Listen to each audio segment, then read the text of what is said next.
Perkenalkan, nama saya Gwen Mikaela Fogas. Di sini saya akan membahas tentang perkawinan menurut hukum Islam. Yaitu yang pertama ada definisi perkawinan dan dasar hukum. Definisi perkawinan menurut Undang-Undang Nomor 1 Tahun 1974 tentang perkawinan yang telah diperbarui dengan Undang-Undang Nomor 16 Tahun 2019. Perkawinan adalah ikatan lahir batin antara seseorang pria dengan seorang wanita sebagai suami istri dengan tujuan membentuk keluarga atau rumah tangga yang bahagia dan kekal berdasarkan ketuhanan yang Maha Esa. Pasal 1 Undang-Undang Nomor 1 Tahun 1974. Dan yang kedua ada dasar perkawinan di Indonesia. Yang pertama ada Undang-Undang Nomor 1 Tahun 1974 tentang perkawinan.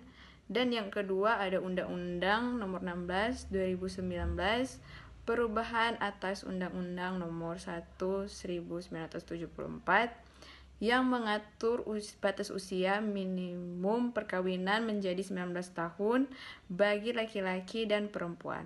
Dan yang ketiga ada Undang-Undang Hukum Perdata KUHP Perdata untuk non-muslim dalam beberapa hal perdata. Dan yang keempat ada Kompilisasi Hukum Islam sebagai pedoman hukum bagi umat Islam di pengadilan agama. Dan yang kelima ada peraturan lainnya seperti peraturan Menteri Dalam Negeri tentang pencatatan sipil. Dan ada syarat-syarat perkawinan, yaitu yang pertama, pria dan wanita harus sudah berumur 19 tahun, pasal 7 ayat 1 setelah perubahan Undang-Undang Nomor 16 tahun 2019. Dan yang kedua ada harus persetujuan dari kedua belah pihak, pasal 6 ayat 1. Dan yang ketiga ada jadi jika calon mempelai belum berumur 21 tahun harus mendapatkan izin orang tua, pasal 6 ayat 2. Dan yang keempat ada perkawinan hanya antara satu pria dan satu wanita, kecuali bagi yang agamanya memperbolehkan poligami dengan syarat-syarat tertentu, pasal 3. Dan yang kelima ada misalnya hubungan darah dekat masih terkait perkawinan sah perbedaan agama yang tidak bisa diselesaikan menurut hukum yang berlaku dan lain-lain. Dan yang keenam ada perkawinan sah menurut hukum agama masing-masing, pasal 2 ayat 1 dicatatkan secara resmi di kantor urusan agama untuk Islam atau Dinas Kependidikan dan catatan sipil untuk non-muslim, pasal 2 ayat 2. Dan di sini saya akan membahas untuk umat Islam berdasarkan sebagai berikutnya. Yang pertama ada rukun nikah, suami istri, wali, 2 saksi, ijab kubul. Dan yang kedua ada tidak dalam masa iddah bagi perempuan yang pernah menikah. Dan di sini ada larangan perkawinan di Indonesia, ada 7, yaitu yang pertama larangan karena hubungan darah, dan yang kedua adalah larangan karena hubungan semenda, dan yang ketiga ada larangan karena hubungan susunan, dan yang keempat ada perempuan dalam masa iddah, dan yang kelima ada perkawinan beda agama, dan yang keenam ada larangan poligami tanpa syarat, dan yang ketujuh ada larangan menikah saat irham. Pencatatan perkawinan dan akibat hukum terhadap perkawinan tercatatkan. Pencatatan perkawinan, yaitu pencatat perkawinan adalah A. Dasar hukum, pasal 2 ayat 2 Undang-Undang Nomor 1 Tahun 1974. Tiap-tiap perkawinan dicatat menurut peraturan perundang-undang yang berlaku. B. Tempat pencatatan umat Islam dicatat di KUA, kantor urusan agama, dan non-muslim dicatat di Dinas Kependudukan dan Pencatatan Sipil. C. Tujuan pencatatan, yaitu ada 3, memberikan kepastian hukum dan perlindungan hukum. Yang ketiga menjadi dasar pembuat akte nikah.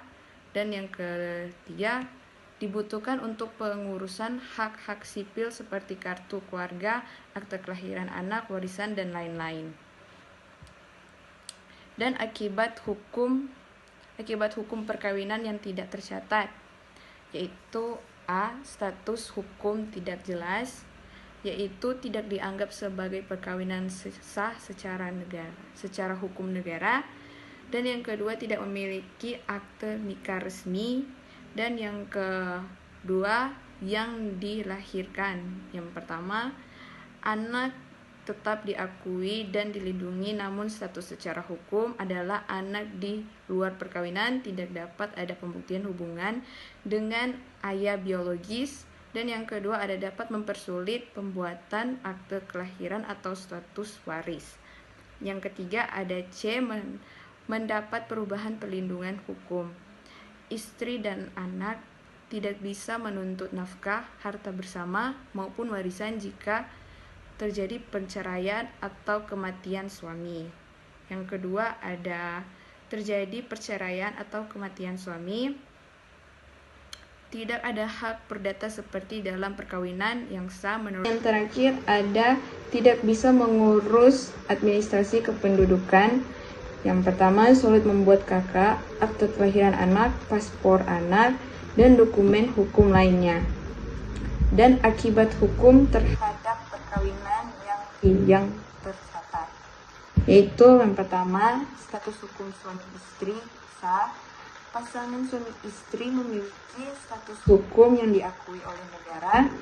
Yang kedua, dapat mengakses hak dan kewajiban hukum sebagai suami istri, nafkah, harta bersama, waris, dan lain-lainnya. Yang kedua ada perlindungan hukum bagi anak. Anak yang lahir dari perkawinan tercatat memiliki status hukum sebagai anak sah, berhak atas nama keluarga ayah, warisan, nafkah, pembuat akte kelahiran tanpa kesulitan. Dan yang ketiga ada hak atas harta bersama. Jika terjadi perceraian, harta bersama dapat dibagi menurut hukum yang berlaku. Yang terakhir ada hak waris dan jaminan sosial. Suami istri dan anak dapat menjadi ahli warisan. Yang kedua berhak atas fasilitas hukum seperti jaminan sosial, asuransi, pensiun, dan lain-lainnya. Dan yang paling terakhir ada dapat mengurus administrasi kependudukan, mudah dalam pembuat kartu keluarga, akte kelahiran anak, paspor untuk keluarga, dokumen hukum lain. Sekian, terima kasih.